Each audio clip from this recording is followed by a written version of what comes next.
आपको आपके जितने भी फॉलोअर हैं सब आपको खान सर बुलाते हैं। अब तो आप बता दीजिए आपका पूरा नाम क्या है खान सर? एक्चुअली क्या है कि एक शिक्षक के लिए खुद के नाम से ज्यादा मायने रखता है कि उसके द्वारा पढ़ाए गए लड़के देश का नाम रोशन करें यहाँ पर, तो वो लक्ष्य मेरे लिए ज्यादा इंपॉर्टेंट है। हमको अपने से नहीं ज्यादा मतलब नहीं। वाह। मैं खान सर के बारे में बता दूं कि इनका यूट्यूब पे जो एजुकेशनल चैनल है उसके 17 मिलियन मतलब 1,70,00,000 फॉलोअर्स हैं। अब 19 हो गए। 19 हो गए। बाप रे क्या बात है। वाह। तो लॉकडाउन से पहले सर 30,000 थे। हाँ। एकदम लॉकडाउन के बाद जितनी आपकी सब्सक्रिप्शन बढ़ी है उतनी तो ओटीटी प्लेटफॉर्म्स की नहीं बढ़ी जितनी आपकी बढ़ गई। ये नेक काम की शुरुआत कैसे हुई थी खान सर? लॉकडाउन से पहले हम लोग ना ऐसे फिजिकली क्लास में ज्यादा पढ़ाते थे। अच्छा जी। क्लास में भी बहुत भीड़ रहती थी, लड़के पढ़ नहीं पाते थे। मजबूरी हो गई लॉकडाउन के बाद यूट्यूब पर पढ़ाना, क्योंकि दूसरा कोई ऑप्शन ही नहीं था। और हमको भी नहीं समझ में आया कि लोगों ने क्यों इतना ज्यादा सब्सक्राइब करते गए, क्योंकि हम तो वैसे ही पढ़ा रहे थे जैसे पहले पढ़ाते थे वहां पे। तो बस ये रहता है कि लड़कों को पढ़ाई से रिलेटेड उसको डाउट ना रह जाए कोई भी, क्योंकि जब हम लोग पढ़ते थे ना तो सबसे पीछे आते थे, हम लोग क्लास के पीछे बैठते थे। हम लोग मान लिए थे कि ये लोग बहुत अच्छे पढ़ने में, हम लोग का तो कुछ नहीं हो सकता है यहाँ पे, और घर कैसे भी काम चल जाएगा। बाद में हम लोग को पता चला ना कि टीचर की गड़बड़ी थी, हमारे ऊपर ब्लेम लगा दिया। सर आइए, बहुत बहुत स्वागत है आपका। वाकई एक्चुअली अगर पढ़ाने का तरीका इतना सरल हो, आसान हो, जैसे ना सर मुझे बचपन में ना मुझे हिस्ट्री का पढ़ने का बड़ा मजा आता था। बड़ा होके पता चला कि मेरा हिस्ट्री में तो था इंटरेस्ट, पर मुझे कहानियां पढ़ना अच्छा लगता था जी। आज मुझे थोड़ा लिखने का भी शौक है, एक आध कुछ शायद फ्यूचर में चल के आप वो भी कुछ लिखने का। अब जाके समझ में आया कि वो क्यों अच्छा लगता था, उसमें कहानी होती थी। तो ये नहीं हमें पढ़ाया, हमें रट्टा मरवाते थे। तो ये जो आपका ये जो तरीका ये बहुत ही बढ़िया है। काश हमारे समय में भी ऐसा होता, यूट्यूब पे अच्छे अच्छे शिक्षक होते। हालांकि हमारे टीचर भी बहुत अच्छे थे, लेकिन इतने डिटेल में खान सर मैंने आपके वीडियोस देखे हैं, मतलब जिस सब्जेक्ट को आप जानते भी ना हो और अगर लेक्चर देखें और सुने तो उसमें इतनी रुचि पैदा हो जाती है। बिकॉज हम सब टीचर्स के द्वारा ही पढ़ाए गए हैं और हमारे अच्छे टीचर्स भी रहे हैं, लेकिन जरूर आप में एक बहुत ही खास बात है कि आप हर सब्जेक्ट को बहुत इंटरेस्टिंग बना देते हैं। और थैंक यू। इसमें क्या है ना, टैलेंट जो है ये टीचर्स को विजुअल ट्रेनिंग कैसे देनी है, जो बताया अभी कपिल जी ने। कहानी, मैं एक छोटा प्रश्न पूछता हूँ, असैसिनेशन की स्पेलिंग किसको मालूम है? लोग बिलीव नहीं करेंगे लेकिन मुझे मालूम है। असैसिनेशन की स्पेलिंग होती है भाई एस, एस माने गधा, गधे के ऊपर एक और गधा, एक और एस, उसके ऊपर आई मतलब मैं पूरा, और मेरे ऊपर पूरा देश, नेशन, एस आई नेशन।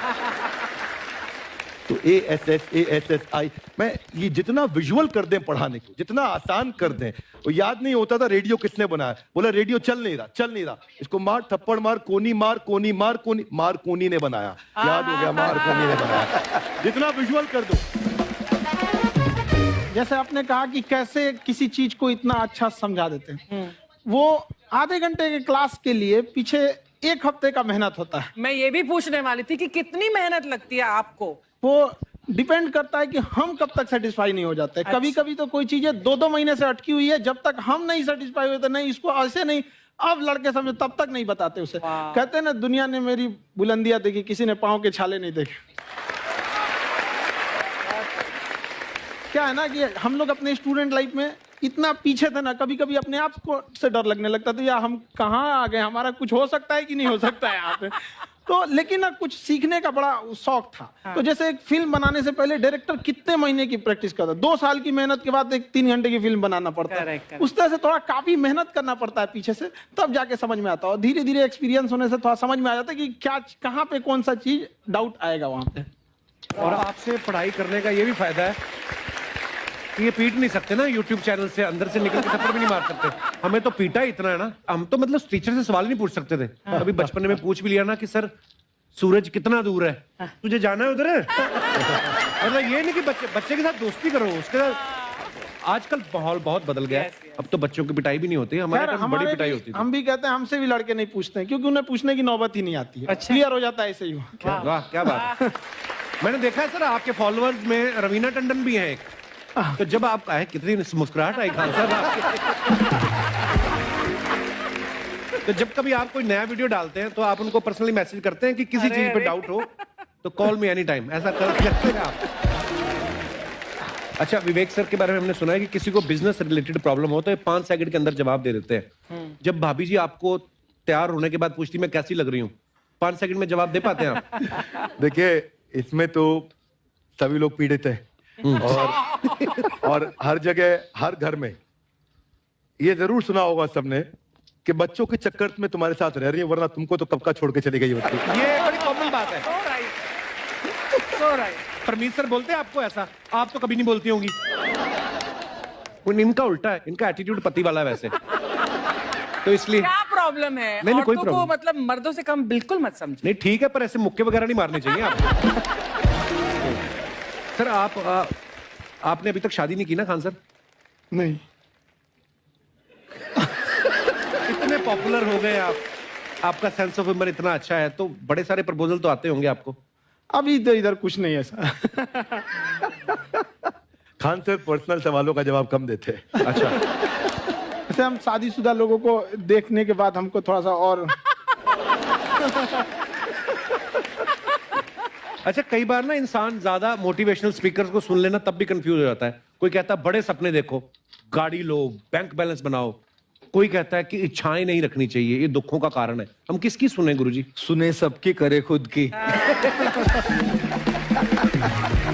जो दिल से निकले। दिल से निकले, क्योंकि जो सुनते हैं हम कई बार सुनते हैं और उसको खुद की प्रोसेसिंग करते ही नहीं है, और जब दूसरों की बातें सुनकर बिना प्रोसेस करके फॉलो करने लगते, उसी को तो हम अंधश्रद्धा कहते हैं। बिल्कुल। उसको प्रोसेस करे, अपने दिल से जो रेजोनेट होता है उसको सोचे और फिर करें।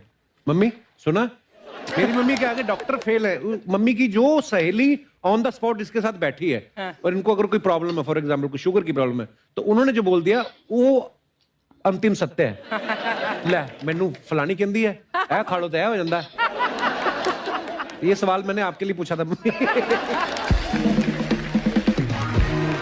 आई wanted to ask Khan sir कि आपका एक एपिसोड था ट्रेन के बारे में, कि ट्रेन में ऐसा क्यों होता है, शुरुआत में ऐसा हुआ था, ये यहाँ पर बोगी के लिए ये कनेक्शन, तो ये सोर्स क्या होते हैं आपके, कहाँ से आपसे ढूंढ सुन के लेंगी, लाते उसके हैं? बाद खुद का चैनल शुरू करेंगी।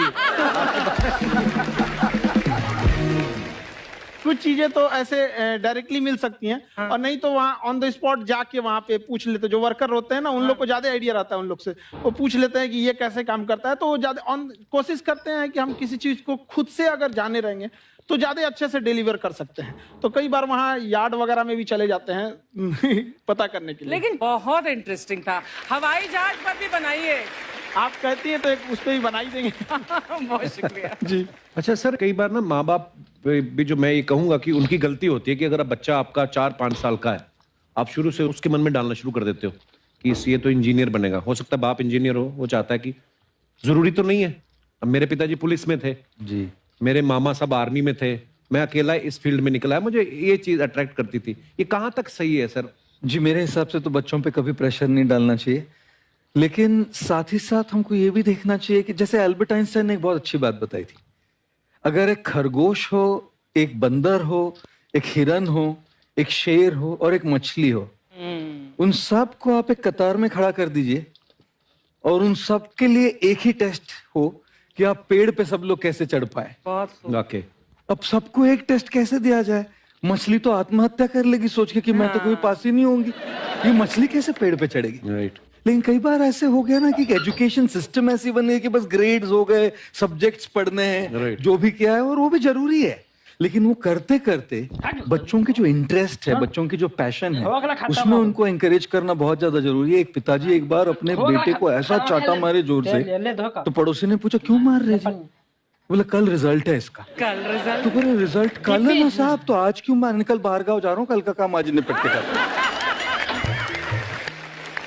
कहने का मतलब ये है कि आप देखिएगा कि अगर आप बच्चों को अपने कॉम्पिटेंस के हिसाब से नहीं देंगे तो ये चाटे ही खाते रहने पड़ेंगे, फेल ही होते रहेंगे। बहुत खूब। ओके। अच्छा, विवेक सर का एक कहना है कि बच्चों का अगर 95% से ज्यादा मार्क्स आते हैं वो भी खतरनाक होते हैं।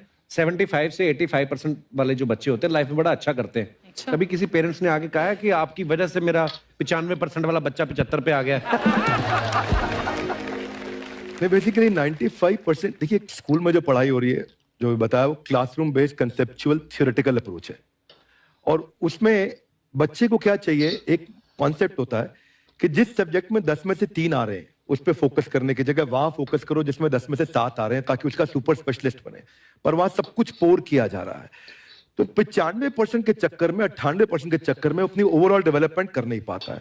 और ये पुराने पैटर्न्स के कारण हमारे यहाँ बच्चे डेवलप नहीं हो रहे हैं। और पैटर्न्स इतने मजबूत हैं, तो मैं ये लोगों को बोलता हूँ कि बच्चे को जो उसको आता है, जो उसको भाता है, जो बाजार चाहता है, जब इनका कॉम्बिनेशन बन जाता है तो बच्चा इतना सफल हो जाता है कि उसके मुकाबले कोई और खड़ा नहीं हो पाता क्या है। बात है, बहुत अच्छी बात।